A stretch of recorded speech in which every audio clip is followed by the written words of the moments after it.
ನಮಸ್ಕಾರ ಎಲ್ರಿಗೂ. ನಾನು ರಮೇಶ್ ಜಗತ್ ಮೈಸೂರು. ಹೊಸ ಮನೆ ಎಲ್ಲಿವರೆಗೆ ಬಂತು ಅಂದ್ಬಿಟ್ಟು ಸಾಕಷ್ಟು ಜನ ಕೇಳಿದರೆ, ಯಾಕಂದರೆ ಇದೊಂದು ಬಜೆಟ್ ಫ್ರೆಂಡ್ಲಿ ಮನೆ ಅನ್ನೋ ರೀತಿಲಿ ಕಟ್ತಾ ಇದ್ದೀವಿ. ಅಂದರೆ ಕಡಿಮೆ ಖರ್ಚಲ್ಲಿ ಎಷ್ಟು ಸಾಧ್ಯ ಆಗುತ್ತೋ ಅಷ್ಟು ಉಳಿಸಿ ಒಳ್ಳೆ ಕ್ವಾಲಿಟಿ ಐಟಮ್ಗಳನ್ನು ಹಾಕಿಸಿ ಕಟ್ಟಿಸ್ತಾ ಇರುವಂತಹ ಮನೆ ಅಂತ ಅಂದ್ಬಿಟ್ಟು ಈ ಹಿಂದಿನ ವೀಡಿಯೋಗಳಲ್ಲಿ ಹೇಳಿದ್ದೆ.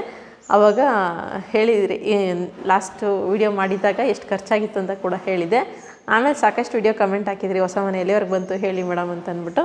ಸದ್ಯಕ್ಕೆ ನೋಡಿ ಈ ಲೆವೆಲಲ್ಲಿದೆ ಮನೆ. ಇನ್ನೂ 1 ತಿಂಗಳು ಕೆಲಸ ಬಾಕಿ ಇದೆ. ಸ್ವಲ್ಪ ಟೈಲ್ಸ್ ಅವರು ಕೆಲಸ ಕರೆಕ್ಟಾಗಿ ಬರಲಿಲ್ಲ. ಅಂದರೆ ಬೇರೆ ಬೇರೆ ಮನೆಗಳು ಒಪ್ಕೊಂಡಿರ್ತಾರಲ್ಲ, ಈ ಕೆಲಸದ ಸಮಯದಲ್ಲಿ ಕೆಲಸಗಾರರು ಹಂಗೇನೆ, ಏನು ಮಾಡೋಕ್ಕಾಗಲ್ಲ. ಸೊ ಅವರು ಕೈ ಕೊಟ್ಟು ಬರ್ತಾಯಿದ್ರಲ್ಲ, ಅದಕ್ಕೋಸ್ಕರ ಸ್ವಲ್ಪ ತಡ ಆಯಿತು. ಕಾರ್ತಿಕ ಗೃಹಪ್ರವೇಶ ಮಾಡಬೇಕು ಅಂತ ಅಂದ್ಕೊಂಡಿದ್ವಿ, ಆದರೆ ಆಗ್ತಾಯಿಲ್ಲ. ಸಂಕ್ರಾಂತಿ ನಂತರ ಗೃಹಪ್ರವೇಶ ಅಂತ ಪ್ಲ್ಯಾನ್ ಮಾಡ್ಕೊಂಡಿದ್ವಿ. ಸದ್ಯಕ್ಕೆ ಈ ಮಟ್ಟಕ್ಕಿದೆ. ಟೈಲ್ಸ್ ಕೆಲಸಗಳು ಈ ಲೆವೆಲಲ್ಲಿ ಆಗಿದೆ. ಇನ್ನೂ ಸ್ವಲ್ಪ ಇದೆ, ಬಟ್ ಪರವಾಗಿಲ್ಲ. ಫ್ಲೋರಿಂಗು, ಮನೆ ಒಳಗಡೆ ಇರುವಂತಹ ವಾಲ್ ಟೈಲ್ಸ್ ಎಲ್ಲವೂ ಆಗಿದೆ. ಬನ್ನಿ ತೋರಿಸ್ತೀನಿ. ಹಾಲಿಗೆ ಎಲ್ಲವೂ ಕೂಡ ಫಸ್ಟು ಗ್ರಾನೈಟ್ ಪ್ಲ್ಯಾನಿಂಗ್ ಇತ್ತು. ಆಮೇಲೆ ಗ್ರಾನೈಟು ಇದು ಸಿಕ್ಕಾಪಟ್ಟೆ ದುಬಾರಿ ಬೀಳ್ತಾಯಿತ್ತು. ಸೊ ಅದಕ್ಕೆ ಟೈಲ್ಸೇ ಹಾಕ್ಸೋಣ ಅಂತ ಅಂದ್ಬಿಟ್ಟು ಟೈಲ್ಸ್ ಹಾಕ್ಸಿದ್ದು. ಟೈಲ್ಸ್ ಕೂಡ ದೊಡ್ಡ ಸೈಜಲ್ಲಿ ಹಾಕ್ಸಿರೋವಂಥದ್ದು, 4x6 ಸೈಜಲ್ಲಿ ಟೈಲ್ಸ್ ಹಾಕ್ಸಿರೋವಂಥದ್ದು. ವೈಟ್ ಕಲರೇ ಹಾಕ್ಸಿರೋದು. ಬ್ಲ್ಯಾಕಲ್ಲಿ ಹೋಗ್ತಾಯಿದ್ವಿ. ಬ್ಲ್ಯಾಕಲ್ಲಿ ಏನಂತಂದರೆ, ಆಲ್ರೆಡಿ ನಾವು ಗ್ರಾನೈಟ್ ಹಾಕಿದ್ದೀವಲ್ಲ ಮನೆಗಳು, ಅಲ್ಲೇನಾಗುತ್ತೆ, ಧೂಳು ಬಿದ್ದರೆಲ್ಲ ಕಾಣುತ್ತೆ. ಆ ವೈಟ್ ಕಲರ್ ಬಿಳಿ ಧೂಳು ಇದರಲ್ಲಿ ಸ್ವಲ್ಪ ಕಾಣಲ್ಲ ವೈಟಲ್ಲಿ. ಅದಕ್ಕೋಸ್ಕರ ವೈಟೇ ಇರಲಿ ಅಂತ ಅಂದ್ಬಿಟ್ಟು ಹಾಕ್ಸಿರೋವಂಥದ್ದು. ಸೊ ಬನ್ನಿ, ಇವಾಗ ಇಲ್ಲಿ ಇನ್ನು ಬಾತ್ರೂಮ್ ಕೂಡ ಟೈಲ್ಸ್ ಕೆಲಸ ಎಲ್ಲ ಮುಗಿದಿದೆ. ಇಲ್ಲಿ ಬಂದು ವಾಷಿಂಗ್ ಮಿಷಿನ್ ಏರಿಯಾ, ಆವಾಗಲೇ ಹೇಳಿದೆ, ಯುಟಿಲಿಟಿ ಏರಿಯಾ. ಕೆಳಗಡೆ ಎಲ್ಲ ಅದರಲ್ಲಿ ಕಲ್ಲುಗಳೇನು ಬರುತ್ತೆ, ಆ್ಯಂಟಿ ಸ್ಕಿಡ್, ಇದು ಸ್ಕಿಡ್ ಆಗಬಾರ್ದು ಅಂತ ಅಂದ್ಬಿಟ್ಟು ಕಲ್ಲು ಹಾಕ್ಸಿರೋವಂಥದ್ದು. ಇನ್ನು ವಾಲ್ಸ್ಗೆಲ್ಲ ನಾರ್ಮಲ್ ಟೈಲ್ಸ್ ಏನು ಬರುತ್ತೆ ಅದೇ ಹಾಕ್ಸಿರೋದು. ಇಲ್ಲೊಂದು ವಾಶ್ ಬೇಸಿನಿಗೊಂದು ಸ್ಪೇಸು. ಇಲ್ಲೇನು ಟೈಲ್ಸ್ ಅವಶ್ಯಕತೆ ಇರಲಿಲ್ಲ, ಆದರೆ ಇಲ್ಲಿ ವಾಷಿಂಗ್ ಮಿಷಿನ್ ಇಟ್ಟೋದ್ರಿಂದ, ಇಲ್ಲಿ ವಾಶ್ ಬೇಸಿನ್ ಎಲ್ಲ ಇಡೋದ್ರಿಂದ ನೀರು ಹಾರಿದ್ರೆ ಮತ್ತೆ ಗೋಡೆ ಎಲ್ಲ ಕರೆ ಆಗುತ್ತೆ ಅಂತ ಅಂದ್ಬಿಟ್ಟು ಫುಲ್ ಇದಿಷ್ಟು ಕೂಡ ಟೈಲ್ಸನ್ನೇ ಹಾಕ್ಸಿರೋವಂಥದ್ದು. ಸೊ ಇಲ್ಲಿ ಬಂದು ಒಂದು ವಾಷಿಂಗ್ ಮಿಷಿನನ್ನು ಇಟ್ಕೊಳ್ಳೋಕ್ಕೆ ಸ್ಪೇಸ್ ಬಿಟ್ಟಿರೋದು. ಇನ್ನು ಇಲ್ಲಿ ಒಳಗಡೆ ಬಂದರೆ ಬಾತ್ರೂಮ್ ಅಂತೂ ಫುಲ್ ಲಗ್ಸುರಿಯಾಗಿ ಕಾಣ್ತಾ ಇದೆ ನನ್ನ ಕಣ್ಣಿಗೆ. ಅದನ್ನೇ ಹೇಳ್ತಾ ಇದೆ ಫುಲ್. ಯಾಕಂದರೆ ಸಾಮಾನ್ಯ ನಮ್ಮ ಹಳೆ ಮನೆಗಳಲ್ಲೆಲ್ಲ ನಾವು 7 ಅಡಿ ಅಷ್ಟೇ ಮಾಡಿಸಿರೋವಂಥದ್ದು ಟೈಲ್ಸ್ನ. ಇಲ್ಲಿ ಕಿಟಕಿ ಲೆವೆಲಿಗೆ ಬರುತ್ತೆ ಅಷ್ಟೇ, ಇಲ್ಲಿವರೆಗೆ ಅಷ್ಟೇ ನಾವು ಟೈಲ್ಸ್ ಕೊಟ್ಟಿದ್ದಂಥದ್ದು. ಇಲ್ಲಿ ಫುಲ್ ಕೊಟ್ಟಿದ್ದೀವಿ. ಫುಲ್ ಇಲ್ಲಿ ಸೀಲಿಂಗ್ವರೆಗೂ ಕೂಡ ಟೈಲ್ಸೇ ಹಾಕ್ಸಿರೋದ್ರಿಂದ ಸಿಕ್ಕಾಪಟ್ಟೆ ಲಗ್ಸುರಿಯಾಗಿ ಕಾಣ್ತಾ ಇದೆ. ಖುಷಿ ಆಯಿತು ನೋಡಿಬಿಟ್ಟು. ಚೆನ್ನಾಗಿ ವರ್ಕ್ ಕೂಡ ಎಲ್ಲ ಚೆನ್ನಾಗಿ ಮಾಡಿದ್ದಾರೆ. ಕೆಲಸಗಳನ್ನು ಸ್ಪೇಸರ್ಗಳೆಲ್ಲ ಹಾಕಿದ್ದಾರೆ. ಈ ರೀತಿಯಾಗಿ ಕೆಲಸ ನಡೆದಿದೆ. ಎಷ್ಟು ಖರ್ಚಾಗಿದೆ ಏನು ಕೂಡ ಹೇಳ್ತೀನಿ ನಾನು. ಬನ್ನಿ ಇವಾಗ ಫಸ್ಟು ರೂಮ್ಗಳೆಲ್ಲ ತೋರಿಸ್ತೀನಿ. ಆ್ಯಕ್ಚುಲಿ ಶುರುನಲ್ಲಿ ರೂಮ್ ಸೈಜೆಲ್ಲ ಚಿಕ್ಕದಾಯಿತು ಅಂತ ಹೇಳ್ತಾಯಿದ್ರು. ಬಟ್ ನಾನು ಆವಾಗಲಿಂದನೇ ಹೇಳ್ತಾ ಇದ್ದೆ, ಫ್ಲೋರಿಂಗ್ದು ಟೈಲ್ಸ್ ಕೆಲಸ ಎಲ್ಲ ಮುಗಿದ್ಮೇಲೆ ದೊಡ್ಡದಾಗಿ ಕಾಣುತ್ತೆ ಸಾಕು ಅಂತ ಅಂದ್ಬಿಟ್ಟು. ಸೊ ರೂಮ್ ಇರೋದು ರೂಮ್ ಕೆಲಸಕ್ಕೆ ಮಾತ್ರ, ಅಂದರೆ ಮಲ್ಗೋಕ್ಕೆ ಮಾತ್ರ.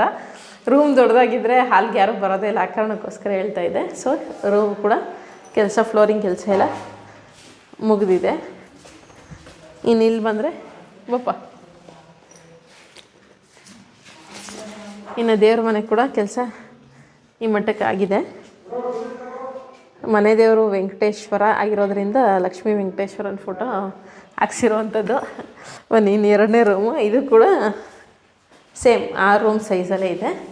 ಇದು ಕೂಡ ಫ್ಲೋರಿಂಗ್ ಕೆಲಸ ಎಲ್ಲ ಕೂಡ ಮುಗಿದಿದೆ. ಇನ್ನು ವಾರ್ಡ್ರೋಬ್ ಕೆಲಸ ಎಲ್ಲ ಇದೆ. ವಾರ್ಡ್ರೋಬ್ ಈಗ ಸ್ವಲ್ಪ ಖರ್ಚು ಜಾಸ್ತಿ ಆಗುತ್ತೆ ಅಂತ ಅಂದ್ಬಿಟ್ಟು ಆಲೋಚನೆ ಮಾಡ್ತಾಯಿದ್ವಿ, ಯಾವಾಗ ಮಾಡಿಸೋದು ಏನು ಅಂತ ಅಂದ್ಬಿಟ್ಟು. ಇನ್ನು ಇದು ಬಂದು ಮಾಸ್ಟರ್ ಬೆಡ್ರೂಮು. ಇದು ಸ್ವಲ್ಪ ದೊಡ್ಡದಾಗಿದೆ. ಇದು ಕೂಡ ಸೇಮ್. ಇದು ಟೈಲ್ಸ್ಗೆ ಯಾವುದಕ್ಕೂ ಕೂಡ ನಾವಿಲ್ಲಿ ಪಟ್ಟಿಯನ್ನು ಹಾಕ್ಸಿಲ್ಲ, ಯಾಕಂದರೆ ಸ್ವಲ್ಪ ವಿಶಾಲವಾಗಿ ಕಾಣುತ್ತೆ. ಒಂದೇ ಕಲರ್ ಇದ್ದರೆ ಅದಕ್ಕೋಸ್ಕರ ಅದು ಕಲರ್ ಚೇಂಜ್ ಏನೂ ಮಾಡಿಸಿಲ್ಲ, ಡೀಸೆಂಟಾಗಿ ಇರಲಿ ಅಂತ ಅಂದ್ಬಿಟ್ಟು. ಇನ್ನು ಇದು ಬಂದು ಡೈನಿಂಗ್ ಹಾಲು. ಇದು ಕೂಡ ಕೆಲಸ ಆಲ್ಮೋಸ್ಟ್, ಫ್ಲೋರಿಂಗ್ ಕೆಲಸ ಎಲ್ಲ ಆಲ್ಮೋಸ್ಟ್ ಮುಗಿದಿದೆ. ಇನ್ನು ಅಡುಗೆ ಮನೆಯಲ್ಲಿ ಫುಲ್ಲೆಲ್ಲ ವೈಟ್ ಕಾಂಬಿನೇಷನಲ್ಲೇ ಇದೆ. ಬೆಳಕೆಲ್ಲ ಸ್ವಲ್ಪ ಚೆನ್ನಾಗಿ ಬರಲಿ ಅಂತ. ಇಲ್ಲಿ ಬಂದರೆ ಒರ್ಲ್ ಕಲ್ಲನ್ನು ಕೂಡ ನಾರ್ಮಲ್ ನಮ್ಮ ಮನೇಲೂ ಕೂಡ ಒರ್ಲ್ ಕಲ್ಲು ಇದೆಯಲ್ಲ, ಅದೇ ರೀತಿಯಾಗಿ ಇಲ್ಲೂ ಕೂಡ ಒರ್ಲ್ ಕಲ್ಲನ್ನು, ಇದು ಫ್ಲೋರಿಂಗ್ ಲೆವೆಲ್ಗೆ ಉತ್ಸಿರೋವಂಥದ್ದು. ಸೊ ಇಲ್ಲೂ ಕೂಡ ಎಲ್ಲ ಟೈಲ್ಸ್ ಕೆಲಸ ಆಗಿದೆ. ಗೋವಿಂದರಾಜು, ಇದು ಹಂಗೆ ಇಡಪ್ಪ, ಇದು ಚಪಾತಿ ಮಣೆ ಮಾಡಿಸ್ಕೋಬೋದು ಅವ್ರ ಕೈಲಿ. ಕೆಳಗಡೆಗೆ 3 ಕಲ್ಲು ಹಾಕ್ತಾರೆ ಹಿಂಗೆ, ಬಟನ್ನು. ಆ ಅಪಾಕ್ಸಿ ಏನಿದೆ, ಅಪಾಕ್ಸಿ ಹಾಕ್ಸ್ಬಿಟ್ಟು ಅಂಟಿಸ್ಬಿಟ್ರೆ ಈ ಚಪಾತಿ ಹೊತ್ತ ಮಣೆ ಆಗುತ್ತೆ. ಬೇಡ, ಇಲ್ಲಿಗೆ ನೀಟಾಗಿ ಇದನ್ನು ನೋಸಿಂಗ್ ಮಾಡಿಬಿಟ್ರೆ ಮಾಡ್ತಾರೆ, ಚೆನ್ನಾಗಿರುತ್ತೆ, ಅಂಟ್ಕೊಳ್ಳಲ್ಲ. ಮರದ್ದಾದರೆ ಅಂಟ್ಕೊಳ್ಳುತ್ತೆ, ಇದು ಅಂಟ್ಕೊಳ್ಳಲ್ಲ. ಸೊ ಇಲ್ಲಿ ಕಲ್ಲಿಗೆ ಟೈಲ್ಸ್ ಕಟ್ ಮಾಡಿದ್ರು, ಸೊ ಅದನ್ನು ಯೂಸ್ ಮಾಡ್ಕೊಳ್ಳೋಣ ಅಂತ ಅಂದ್ಬಿಟ್ಟು ಒಂದು ಐಡಿಯಾ ಹೇಳ್ತಾ ಇದೆ ಅಷ್ಟೇ. ಇನ್ನು ಇಲ್ಲೆಲ್ಲ ಬಂದು ಶೆಲ್ಫ್ಗಳನ್ನು ಮಾಡಿಸಿರುವಂಥದ್ದು. ಶೆಲ್ಫ್ಗಳು ಎಷ್ಟು ಮಾಡಿಸಿದ್ರು ಅಡುಗೆ ಮನೆಗೆ ಅವಶ್ಯಕತೆ ಇದ್ದೇ ಇರುತ್ತೆ, ಜೋಡಿಸ್ಕೊಳ್ಳೋಕೆ ಸಾಲಲ್ಲ, ಅದು ಹೆಣ್ಮಕ್ಳು ಗೊತ್ತಿರೋಂಥ ವಿಚಾರ. ಇನ್ನು ಇಲ್ಲಿ ಬಂದರೆ ಇಲ್ಲಿ ಬಂದರೆ ಇಲ್ಲೊಂದು ಬಾತ್ರೂಮ್ ಕೂಡ ಇದು ಔಟ್ಸೈಡಿಂದ ಬರ್ಬೋದು. ಇಲ್ಲಿ ಕಡೆಯನ್ನು ಒದಿಸಿರೋವಂಥದ್ದು, ಹೊರಗಡೆಯಿಂದನೇ ಉರಿ ಹಾಕ್ಬೋದು, ಇಲ್ಲಿಂದ ಉರಿ ಹಾಕ್ಕೊಂಡ್ರೆ ಇಲ್ಲಿ ಕಡೆ ನೀಟಾಗುತ್ತೆ. ಇನ್ನು ಇದಕ್ಕೆಲ್ಲ ಕೈಮಟ್ಟೆ ಎಲ್ಲ ಇಟ್ಕೊಳ್ಳೋಕ್ಕೆ ಮೇಲೆ ಜಾಗ ಆರಾಮವಾಗಿದೆ. ಸೌದೆ ಏನು ಬೇಕಾದರೂ ಕೂಡ ಇಟ್ಕೋಬೋದು, ಮಳೆ ನೆನೆಯಲ್ಲ. ಸೊ ಇದು ಒಂದು ಜನರಲ್ ಬಾತ್ರೂಮ್ ಆಗಿರುತ್ತೆ. ಇನ್ನು ಇದೆಲ್ಲ ಯುಟಿಲಿಟಿ ಸ್ವಲ್ಪ ಕೆಲಸ ಇದೆ, ದಪ್ಚಲಿ ಹಾಕಬೇಕು, ದಪ್ಚಲಿ ಖಾಲಿಯಾಗಿಬಿಟ್ಟಿದೆ, ತರಿಸ್ಬೇಕು. ಅದಕ್ಕೋಸ್ಕರ ಇನ್ನು ಕೆಲಸ ಇದೆ, ಒಂಚೂರು ಪೆಂಡಿಂಗ್ ಆಗಿದೆ. ಇನ್ನು 1.5 ತಿಂಗಳಿದೆ ಟೈಮು, ಇನ್ನು 1 ತಿಂಗಳ ಮೇಲೆ 10 ದಿನ ಇದೆ. ಸೊ ಅಷ್ಟರಲ್ಲೆಲ್ಲ ಕೆಲಸ ಮುಗಿಬೇಕು. ಸೊ ಈ ಮಟ್ಟಕ್ಕಿದೆ ಕೆಲಸ. ಇನ್ನು ಹಣ ಇಲ್ಲಿವರೆಗೆ ಎಷ್ಟು ಖರ್ಚಾಯಿತು ಅಂತಂದರೆ ಟೈಲ್ಸ್ಗೆ ಟೋಟಲ್ 1,30,000 ಅಂದರೆ ಫ್ಲೋರಿಂಗೇ 90,000 ರೂಪಾಯಿವರೆಗೆ ಆಗಿದೆ. ಇನ್ನೆಲ್ಲ ಟೋಟಲ್ ಟೈಲ್ಸ್ ಬಂದು 1,30,000 ಸಮಥಿಂಗ್ವರೆಗೆ ಆಗಿದೆ. ಇನ್ನು ಹಾಕುವಂತಹ ಕೂಲಿನೇ ಆಲ್ಮೋಸ್ಟ್ 60,000 ರಿಂದ 70,000 ರೂಪಾಯಿವರೆಗೆ ಕೂಲಿನೇ ಬೀಳ್ತಾಯಿದೆ. ಸೊ ನಮಗೆ ಟೈಲ್ಸ್ ಕೆಲಸಕ್ಕೇ 2 ಲಕ್ಷ ರೂಪಾಯಿ ಖರ್ಚಾಗಿದೆ. ಸ್ವಲ್ಪ ದುಬಾರಿ ಬಿದ್ದಿದ್ದೇನೆ, ದುಬಾರಿ ಖರ್ಚಿದ್ದಂಥದ್ದು ಇದ್ದೇನೆ. ಅದಕ್ಕೋಸ್ಕರ ಇನ್ನು ವೈರಿಂಗ್ ಕೂಡ ಆಲ್ಮೋಸ್ಟ್ ಸ್ವಲ್ಪ ಆಗಿದೆ. ವೈರಿಂಗ್ ಕೆಲಸಗಳೇನು ನಮಗೇನು ಖರ್ಚು ಬೀಳಲ್ಲ, ಯಾಕಂದರೆ ನಮ್ಮವರೇ ವೈರಿಂಗ್ ಅವ್ರು ಮಾಡೋದ್ರಿಂದ ವೈರಿಂಗೇನು ಕೂಲಿ ಕೊಡುವ ಹಂಗಿಲ್ಲ. ಅದರಿಂದ ಇದು ಖರ್ಚು ಅಂತ ನಮ್ಗೆ ಉಳಿಯುತ್ತೆ. ಬಟ್ ಅದರ ವೈರಿಂಗು ಎಷ್ಟು ಬೀಳುತ್ತೆ ಏನೋ ಖರ್ಚು ನಾನು ಲಾಸ್ಟಲ್ಲಿ ಹೇಳ್ತೀನಿ. ಸೊ ವೈರಿಂಗ್ ಕೆಲಸಗಳು ಕೂಡ ಆಲ್ಮೋಸ್ಟ್ ಆಗಿದೆ. ಇನ್ನೇನಿದ್ರು ಇವಾಗ ಪೇಂಟ್ ಕೆಲಸ ಮಾಡಿಸ್ಬೇಕು, ಜೊತೆಗೆ ಫ್ರಂಟು ಸ್ವಲ್ಪ ಟೈಲ್ಸ್ ಕೆಲಸ ಬಾಕಿ ಇದೆ. ಟೈಲ್ಸ್ ಕೆಲಸ ಆಗಬೇಕು, ಪೇಂಟ್ ಕೆಲಸ ಆಗಬೇಕು. ಇನ್ನು ಸ್ಯಾನಿಟರಿ ಫಿಟ್ಟಿಂಗ್ಸ್ ಕೆಲಸಗಳು ಆದರೆ ಎಲ್ಲ ಕೆಲಸಗಳು ಕಂಪ್ಲೀಟ್ ಆಗುತ್ತೆ. ಇನ್ನು ಮರದ್ದೊಂದು ನಮಗೆ ಸ್ವಲ್ಪ ದುಬಾರಿ ಬೀಳುತ್ತೆ ಅಷ್ಟೇ. ಇನ್ನು ಇದುವರೆಗೂ ಎಷ್ಟು ಖರ್ಚಾಗಿದೆ ಅಂತಂದರೆ ಇನ್ನು ಇದುವರೆಗೂ ನಮಗೆ ಖರ್ಚು ಎಷ್ಟು ಬಿದ್ದಿದೆ ಅಂತಂದರೆ, ಮುಂಚೆ 10.5 ಲಕ್ಷದಲ್ಲಿ ನಾನೊಂದು ವೀಡಿಯೋ ಮಾಡಿದ್ದೆ, ನೆಕ್ಸ್ಟ್ 14 ಲಕ್ಷನೋ 15 ಲಕ್ಷದಲ್ಲ ಒಂದು ವೀಡಿಯೋ ಮಾಡಿದ್ದೆ. ಈಗ ನಮಗೆ ಟೋಟಲ್ ಕಂಪ್ಲೀಟಿಗೆ ಏನು ನೋಡ್ತಾ ಇದ್ದೀರೋ ಇಲ್ಲಿವರೆಗೆ ಟೈಲ್ಸ್ ಕೂಡ ಎಲ್ಲ ತಂದಾಗಿದೆ. ಟೈಲ್ಸ್ ಕೂಲಿನೂ ಕೂಡ ಆಲ್ಮೋಸ್ಟ್ ಎಲ್ಲ ಕೊಟ್ಟಾಗಿದೆ, ನಾವು ಸ್ವಲ್ಪ ಕೊಡಬೇಕಷ್ಟೇ. ಟೋಟಲ್ ಬಂದು 19 ಲಕ್ಷ ರೂಪಾಯಿ ಈ ಮನೆಗೆ ಖರ್ಚು ಬಿದ್ದಿದೆ. ಇನ್ನು ವುಡ್ ವರ್ಕ್ ಬಾಕಿ ಇದೆ, ಪೇಂಟ್ ಬಾಕಿ ಇದೆ, ಎಲೆಕ್ಟ್ರಿಕ್ ಫಿಟ್ಟಿಂಗ್ಸ್ ಬಾಕಿ ಇದೆ, ಜೊತೆಗೆ ಪ್ಲಮ್ಮಿಂಗ್ ಏನು ಸ್ಯಾನಿಟರಿ ಫಿಟ್ಟಿಂಗ್ಸು ಅಂದರೆ ನಲ್ಲಿ ಕಮೋಡ್ಗಳು ಅದೇನು ಹೆಚ್ಚಿಗೆ ಬೀಳಲ್ಲ, ಯಾಕಂದರೆ ಒಂದೇ ಬಾತ್ರೂಮು ಇಲ್ಲೊಂದು ಜನರಲ್ ಬಾತ್ರೂಮ್ ಇರೋದ್ರಿಂದ ಹೆಚ್ಚಿಗೆ ಖರ್ಚು ಬೀಳಲ್ಲ. ಇಷ್ಟು ಬಾಕಿ ಇದೆ ಅಷ್ಟೇ. ಇದುವರೆಗೂ 19 ಲಕ್ಷ ರೂಪಾಯಿ ಖರ್ಚಾಗಿದೆ. ಸೊ ಇನ್ನೆಷ್ಟು ಖರ್ಚಾಗುತ್ತೆ, ಅದರಲ್ಲಿ ಎಷ್ಟು ಉಳಿತಾಯ ಆಗುತ್ತೆ ಅಷ್ಟು ಉಳಿತಾಯ ಮಾಡಲಿಕ್ಕೆ ಟ್ರೈ ಮಾಡ್ತಾಯಿದ್ದೀವಿ. ಯಾಕಂದರೆ ಇದು ಫೈನಲ್ ಫಿಟ್ಟಿಂಗ್ಸ್ ಆಗಿರೋದ್ರಿಂದ, ಫೈನಲ್ ಆಗಿ ಮಾಡುವಂಥ ಕೆಲಸಗಳಾಗಿರೋದ್ರಿಂದ ಸ್ವಲ್ಪ ದುಬಾರಿ ಬೀಳುತ್ತೆ. ಬಟ್ ಏನೂ ಮಾಡೋಕ್ಕಾಗಲ್ಲ, ಸ್ವಲ್ಪ ಕ್ವಾಲಿಟಿನೂ ಮೇಂಟೈನ್ ಮಾಡಬೇಕಾಗಿರೋದ್ರಿಂದ ಚೂರು ಜಾಸ್ತಿ ಆಲೋಚನೆ ಮಾಡಿದೆ, ಸ್ವಲ್ಪ ಆಲೋಚನೆ ಮಾಡಿ ಖರ್ಚನ್ನು ಮಾಡ್ತಾ ಇರೋವಂಥದ್ದು.